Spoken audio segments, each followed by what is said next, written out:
Shri Sachidananda Sadhguru Purnananda Maharaj key జై. Sairam. Master గారిని ఒక భక్తులు ప్రశ్నిస్తూ ఉన్నారు. మాస్టర్ గారు, ఆడవాళ్లకు వైరాగ్యం పనికిరాదని ఎందుకు అంటారు? గత వారమే మనం ఆడవాళ్ళు ఓంకారం జపించవచ్చా లేదా అనేది అడిగారు. ఇంకొక భక్తులు అడుగుతూ ఉన్నారు, ఆడవాళ్ళకి వైరాగ్యం పనికిరాదని ఎందుకు అంటారు అంటే దానికి మాస్టర్ గారు చెప్తున్నారు, వాస్తవానికి ఎక్కువ మంది స్త్రీలకు పురుషులకు జన్మతః తీవ్ర వైరాగ్య సంస్కారం ఉండదు. మనకే కాదు, సాధ్యమైన సామాన్యంగా చాలామందికి 99% అని చెప్పచ్చు. జన్మతః అంటే మనకి పుట్టుకతోనే అలాంటి వైరాగ్యం ఇవన్నీ ఉండే సంస్కారం ఉండదు. అది ఎట్లాంటిది? తీవ్ర వైరాగ్యం. అందుకని శాస్త్రంలో పురుషులకు కూడా ఆశ్రమాదాశ్రమం గచ్చేత్ అంటే ఒక ఆశ్రమం తర్వాత ఒక ఆశ్రమం, ముందు వెళ్ళి గురువు దగ్గర విద్యాభ్యాసం చేసి బ్రహ్మచర్యం, ఆ తర్వాత గృహస్థ ఆశ్రమం, తర్వాత ఇట్లా ఒక్కొక్క ఆశ్రమాన్ని దాటుకుంటూ వాళ్ళు చివరికి సన్యసించటమో లేకపోతే ఇలాంటి ఇవి చెప్పబడింది. అందుకని అంటే ఇక్కడ అడిగింది స్త్రీలకి, కానీ మాస్టర్ చెప్తున్నారు ఇద్దరికీ అలాంటి తీవ్ర వైరాగ్యం ఉండదు. పురుషులకు సైతం ఇట్లా ఒక ఆశ్రమం నుండి ఒక ఆశ్రమం నుండి తర్వాత వెళ్తూ క్రమంగా వెళ్ళవలసింది. అంటే ఇప్పుడు మనం ఒక్కసారి మన పిల్లవాడిని 10th గ్రేడ్లో వేసామనుకోండి, వాడికి ఏబిసిటీ రాకపోతే 10th గ్రేడ్లోకి ఏం వెళ్తాడు? అదే మనం ఒక్కొక్క గ్రేడ్ని పెంచుకుంటూ వెళ్తే వాడు నేర్చుకున్నట్లుగానే ఇక్కడ కూడా ఆశ్రమాలకి అట్లా వెళ్ళాలని చెప్తున్నారు. ఎక్కడో అరుదుగా శ్రీ రమణ మహర్షి వంటి వారు ఏ బాహ్య కారణం లేకుండానే యవ్వనం వికసించే లోపున ఆత్మజ్ఞానాన్ని పొంది విరాగులవుతారు. ఎక్కడో మహాత్ములు పుట్టుకతోనే వాళ్ళు అలాంటి స్థితిలో ఉండి వాళ్ళకి ఏ బాహ్య కారణం లేకుండానే ఇంకా యవ్వనం కూడా రాకముందే వాళ్ళలో జ్ఞానం ఉదయిస్తుంది అనమాట. అట్లా వికసించే లోపునే ఆత్మజ్ఞానాన్ని పొంది విరాగులవుతారు. ఇటువంటి ఉత్తమాధికారులను ఏ శాస్త్రం అడ్డుకోదు. మరి వాళ్ళకి అలా చెప్పారు కదండి, మరి వాళ్ళు కూడా ఒక ఆశ్రమం తర్వాత ఒక ఆశ్రమానికి వెళ్ళాలి కదా. మన గురుక్షేత్రంలో కూడా తల్లి శ్రీగురుని అదే ప్రశ్న చేస్తుంది. అంటే ఏంటి, ఇంకా కొడుకు అక్కడే ఉండాలని చెప్పి బాబావాడు ప్రేమతో ప్రశ్నిస్తుంది, నువ్వు కూడా ఇలా ఒక్కొక్క ఆశ్రమం తర్వాత వెళ్ళొచ్చు కదా అని. కాబట్టి అటువంటి వారికి ఇలాంటి శాస్త్రాలు ఏవి కూడా అడ్డుకోవు. ఎందుకని వాడికి చిన్న వయసులోనే వాళ్ళు ఆత్మజ్ఞానాన్ని పొంది అట్లాంటి పూర్ణ జ్ఞానస్థితిలో ఉన్నారు.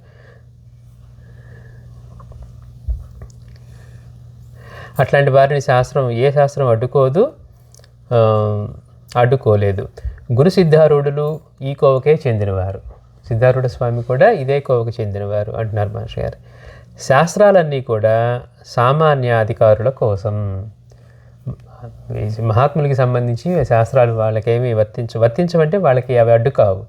మనలాంటి వాళ్ళందరికీ, సామాన్యులందరికీ శాస్త్రాలన్నీ మనలాంటి వాళ్ళ కోసం. ఆత్మజ్ఞానం లేకున్నా సామాన్యులు కలివి కానీ వైరాగ్యాన్ని అందిన వారికి పూర్ణుడైన గురువు తారసిల్లి సన్యాసార్హతను గుర్తించి విధిస్తాడు.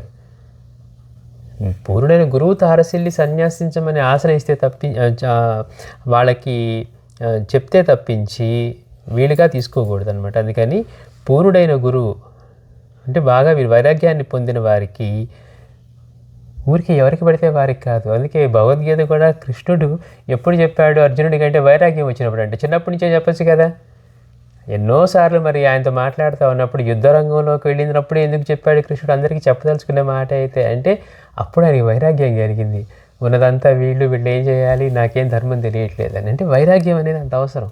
వైరాగ్యాన్ని పొంది ఆ స్థాయికి వచ్చిన తర్వాత మాత్రమే గురువు వాళ్ళకి గుర్తించి చెప్తారు. అంతేగాని ఎవరికి పడితే వాళ్ళకి ఇవ్వరు. రామకృష్ణుడు వివేకానందునికి ఇలాగే చేశారు. ఇలా జరగనప్పుడు అట్టి విరాగి, శ్రోత్రియుడు, బ్రహ్మనిష్ఠుడు అయిన గురువును ఆశ్రయించి వారు అనుమతిస్తే యావజ్జీవితము బ్రహ్మచారిగా నిలిచిపోవచ్చు. పూర్ణుడైన జ్ఞాని అట్లాంటి వారిని ఆశ్రయించి ఆయన ఆదేశిస్తే మాత్రమే, అట్లా వాళ్ళు అనుమతిస్తే మాత్రమే యావజ్జీవితము బ్రహ్మచారిగా నిలిచిపోవచ్చు. అయితే అటివారు గురువు చెంతనే విధేయులై ఉండాలి.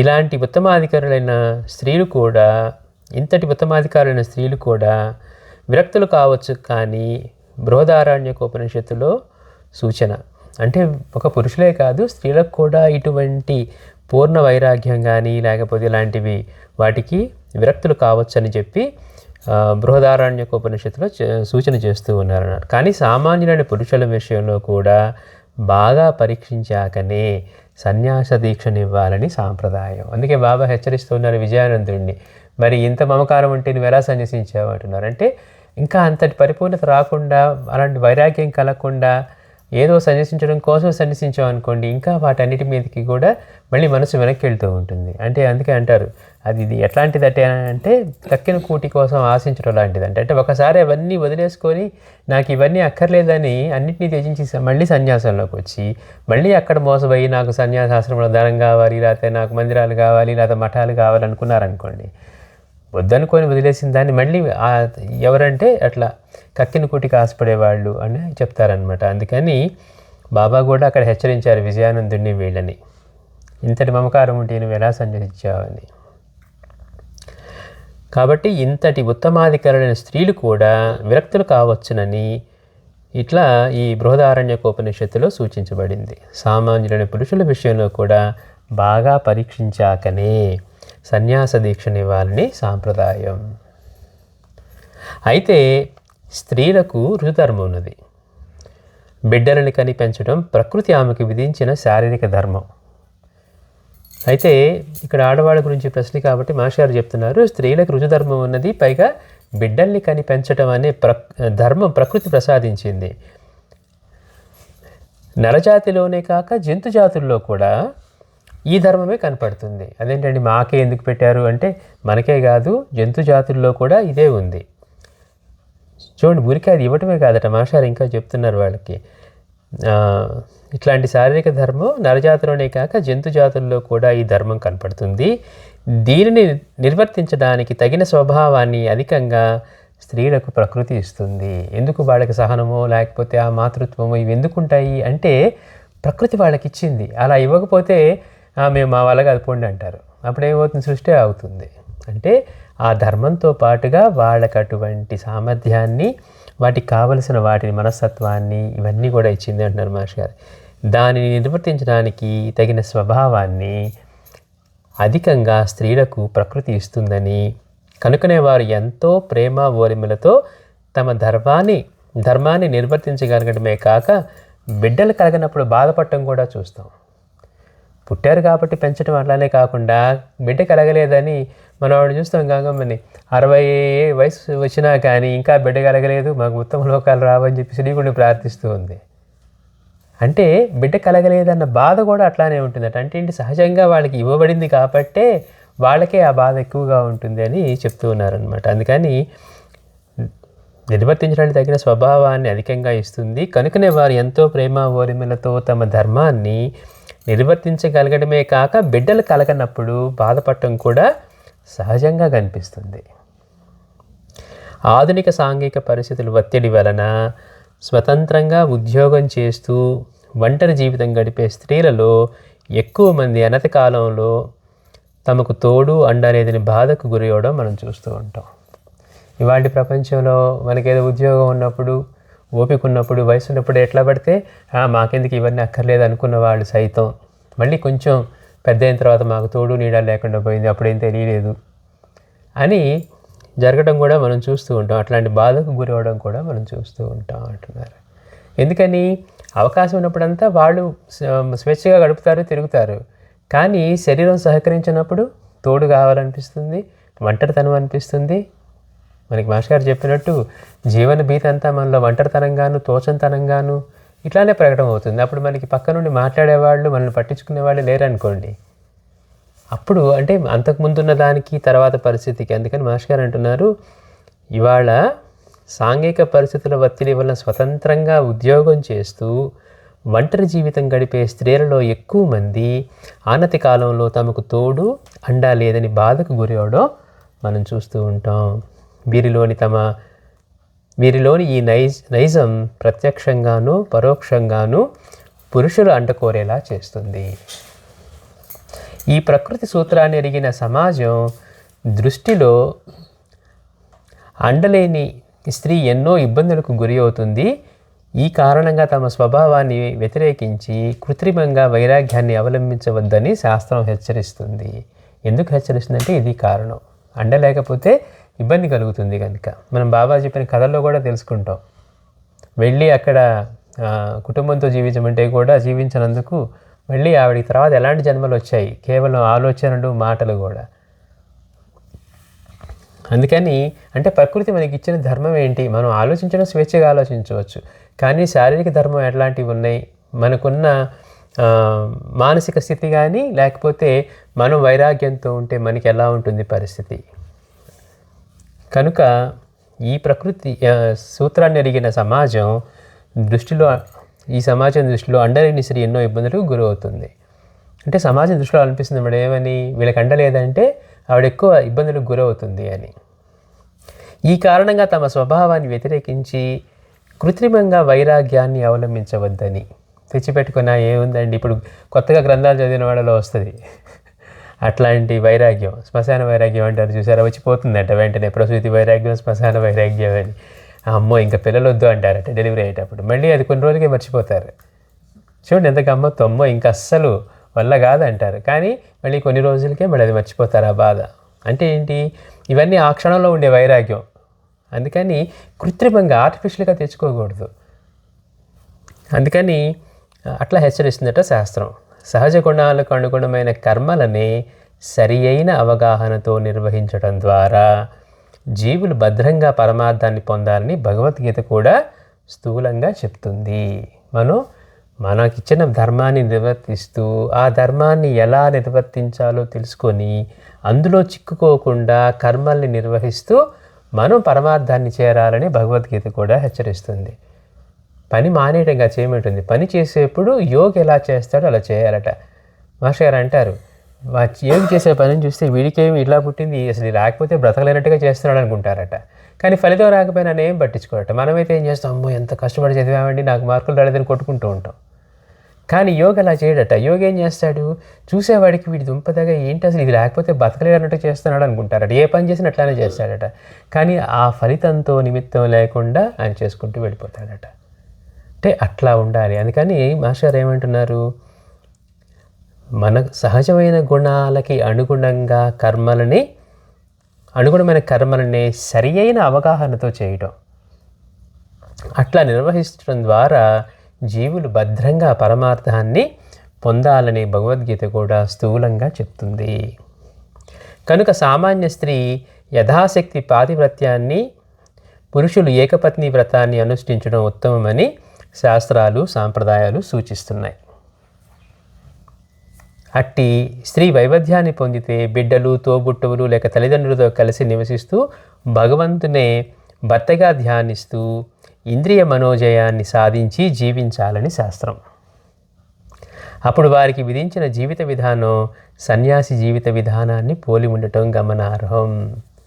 అంటే చూడండి, వాళ్ళకి విధించిన జీవన విధానం ఎలాంటిదట అంటే సన్యసించిన వాడికి ఎలాంటి జీవిత విధానాన్ని ఇచ్చారో అలాంటిదే పోలి ఉండటం అంటున్నారు మాస్టర్ గారు. కాబట్టి అప్పుడు వారికి విధించిన జీవిత విధానం సన్యాసి జీవిత విధానాన్ని పోలి ఉండటం గమనార్హం.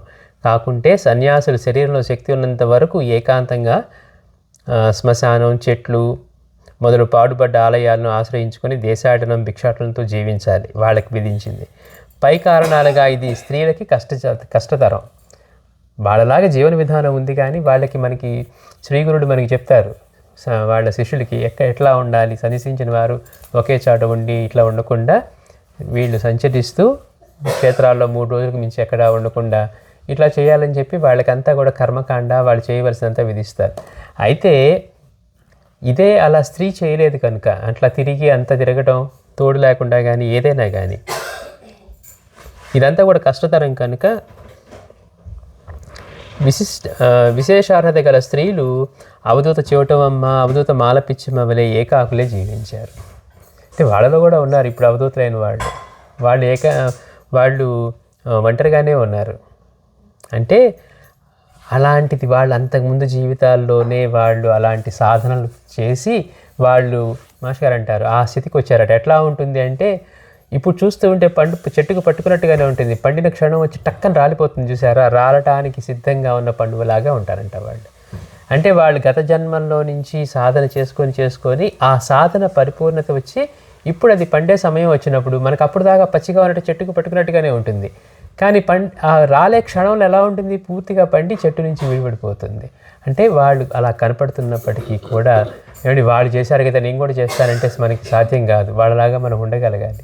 అంటే వాళ్ళు గత జన్మల్లో నుంచే ఇలాంటి సాధన చేసుకొని ఈ స్థితికి చేరిన తర్వాత ఇలా చేస్తున్నారు. కనుక మనలాంటి వాళ్ళకందరికీ ఏం చెప్తున్నారు మాస్టర్ గారు, భగవద్గీతలో సూచించినట్టుగా మనం కర్మల్ని ఎలా ఆచరించాలో అలా ఆచరిస్తూ అందులో ఎలాంటి భావనతో చేయాలో ఎలాంటి అవగాహనతో చేయాలో చేస్తూ భద్రంగా పరమార్థాన్ని పొందాలి అని చెప్తున్నారు. అంటే సహజంగా మనకి వైరాగ్యం కలగాలి తప్పించి మనం ఎందులో విన్నాం ఎవరో చెప్పారు కదా అని కొత్తగా తెచ్చుకున్నాం అనుకోండి, మాస్టర్ అంటారు రెండుకి చెట్టుగా రేవడవుతారన్నారు. అందుకని ఈ వేదికలెక్కి భగవద్గీత చెప్పే వాళ్ళందరూ ఎట్లా పడితే అట్లా వేదాంతం చెప్పకూడదు అన్నారు. మాస్టర్ గారు చెప్తారు భగవద్గీత చెప్పాలంటే కనీసం 10-15 రోజుల పాటు ధర్మం గురించి చెప్పాలట. ధర్మశాస్త్రం చెప్పిన తర్వాత భగవద్గీత చెప్పండి. లేకపోతే ఏమవుతుంది, మనకేమి పరిపక్వత లేదు, ఆలోచన లేదు. మనం ఏదో విని మనం కూడా ఇలానే చేయాలనుకోని ఇంట్లో వాళ్ళని పట్టించుకోవడం అనుకోండి, వాళ్ళ పరిస్థితి ఏమవుతుంది, ఏ పని చెప్పినా నాకు వైరాగ్యం వచ్చేసింది నేను నా పని చేయను, లేకపోతే ఏంటి రైతులు అనుకోండి పంటకి వెళ్లకుండా పొలాలకు వెళ్లకుండా కూర్చుంటే ఏమవుతుంది, వాడికే కాక ఎవరికి తినడానికి ఉండదు. అంటే ప్రతి ఒక్కటి కూడా అర్హత లేకుండా అర్హత సాధించుకోకుండా ఆసక్తి లేకుండా ఎవరికి పడితే వాళ్ళకి చెప్పి ఊదర కొడటానికి భగవద్గీత చెప్పలేదు అన్నారు. ఒకటే మాట. మన వాళ్ళు తెలియక అదంతా మన కోసమే చెప్పారండి. కృష్ణుడు ఆగి ఆగి ఆగి ఆగి అర్జునుడికి అవకాశం ఇచ్చి చెప్పారంటున్నారు. అంటే వైరాగ్యం అనేది ఎంత వాడు అర్హత పొందిన తర్వాత మాత్రమే అది మనకి పనిచేస్తుంది. కాకపోతే ఆర్టిఫిషియల్గా ఉంటే దానివల్ల మనకి ఇబ్బంది కలుగుతుంది, పక్కన వాళ్ళకి ఇబ్బంది కలుగుతుంది. అందుకే సాయినాథుడు ఎవరిని మనకి చెప్పినట్టుగా కనపడదు. చూడండి, వేదధర్ముడైన 3 శిష్యుల్ని ఆయన అంతే చెప్పారు. మీరు అందరికీ వాళ్ళకి విద్య అయిన తర్వాత పూర్తిగా అనుగ్రహించి తగిన కన్య వివాహం అంటే మీ ఆశ్రమాలు నిర్వర్తిస్తూ ఉండమనే చెప్పారు. అంటే అలాంటి ఎక్కడో కొంతమంది రమణ భగవాను, సిద్ధారూఢ స్వామి ఇలాంటి వాళ్ళు పుట్టుకతోటే అటువంటి జ్ఞానస్థితిలో ఉంటారు కనుక వాళ్ళకి ఏ శాస్త్రం అడ్డుకోదు. కానీ సామాన్యులైన వారందరికీ ఇలాంటిదే విధించబడింది, పురుషులకైనా స్త్రీలకైనా అని మాస్టర్ గారు చెప్తా ఉన్నారు. కాబట్టి తక్కిన వారు సాహసించి స్వతంత్రించి ప్రమాదాలకు గురి కాకూడదని మాత్రమే శాస్త్రం. ఇలా చేయి అలా చేయని చెప్పదంట. కృష్ణుడు కూడా మాస్టర్ గారు అంటారు, గీత అంతా చెప్పి నీకు ఇష్టమైతే ఇలా చేయి లేకపోతే అలా చేయన్నారట. అంతేగాని నేను చెప్పాను కనుక నువ్వు ఇట్లానే చెయ్యి యుద్ధమే చేయనలేదట. యదా చేసి తదా కురు, నీకు ఇష్టమైనట్లు ఇది ధర్మం ఇది కాదు చెప్పారు ఆయన. ఇట్లా చేసావా వీరమరణం పొందినా ధర్మం కోసం పొందావు కాబట్టి నీకు మంచి స్థితి కలుగుతుంది, లేదు మమకారంతో పోయావా అట్లానే పోతాం అన్నారు. అందుకని ఆయన చెప్పి వదిలేస్తాడట. అంతేగాని శాస్త్రం కూడా ఏం చెప్తుంది, సూచన చేస్తుంది ఇలా చేస్తే మనకి ఇది. అంతేగాని మనల్ని గట్టిగా చేయాలి అంటే మన మీద యాంత్రికంగా అయిపోతుంది. స్వేచ్ఛనిచ్చినప్పుడే మనం దేన్ని ఎన్నుకుంటాం అనేదే మన అవగాహన, మన ఈ బుద్ధి పనిచేస్తుంది. స్వేచ్ఛనివ్వకుండా నువ్వు ఇలానే వెళ్ళాలన్నావు అనుకోండి, నీళ్ళని మనం ఒక కట్టగట్టేసి నీళ్ళని పంపిస్తే ఇంకా అట్టే వెళ్తుంది. అలా కాకుండా పెట్టినప్పుడు ఎటు వెళ్తుందో చూస్తే కదా నీళ్ళు ఇటు ప్రవహిస్తున్నాయి తెలిసేది. అలానే మన బుద్ధి కూడా మనకి స్వేచ్ఛనిచ్చినప్పుడు దేన్ని ఎన్నుకుంటాము, మంచిని ఎన్నుకుంటున్నామా చెడుని ఎన్నుకుంటున్నామా, ఎవరు చూడట్లేదు కాబట్టి తప్పైనా పర్వాలేదు అనుకుంటున్నామా. చూడండి, అవినీత ఇంకోటి ఏదైనా కానీ మనం స్వేచ్ఛను మనకి ఇచ్చారు. ఏదైనా చేయమన్నారు అనుకోండి, మీకు కావాలంటే తీసుకొని వెళ్ళండి లేకపోతే అక్కర్లేదన్నారు.